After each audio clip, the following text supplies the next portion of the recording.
Technology is now changing your business model. It is changing the dimension of competition. I want you to think of it this way. There are two things that you have to do to be able to compete. You have to be able to have a customer, and you have to be able to satisfy one of that customer's needs. If I can satisfy a customer's need, I can build a business. So I'm going to put these two things on a chart with, customers reached across the horizontal and how many needs you address up the vertical.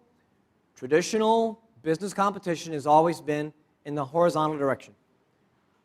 I have a business that meets some particular need, and I want to find as many customers as I can who want to have that need met. But with computer technology, I can now focus on one customer at a time. I can track that customer with interactivity and database. Okay? I can even mass customize products for that customer. So I want to meet as many of that customer's needs as possible.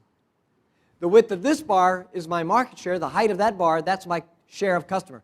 Both these kinds of competition can exist simultaneously. But they are a little bit in conflict because they proceed against two different objectives. If you're a product-centric competitor, you're trying to maximize the value created by each product. You have product managers. They look at product margins. They look at gross sales. Okay? And in terms of customers, you basically just look at new customers acquired.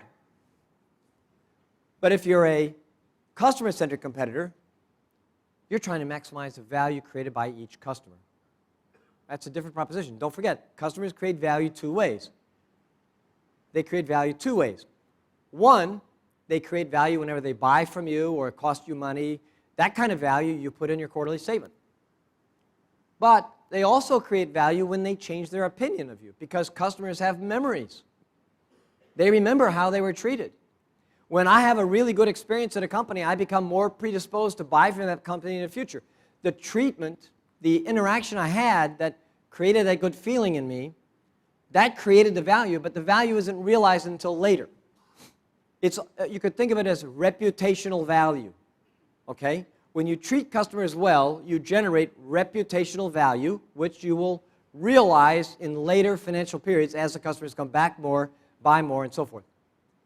In order to create reputational value, we have to treat customers as human beings. We have to be human ourselves.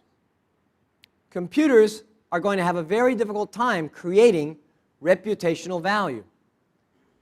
They can do a little bit of it because you can hardwire empathy and consideration into your software processes, okay?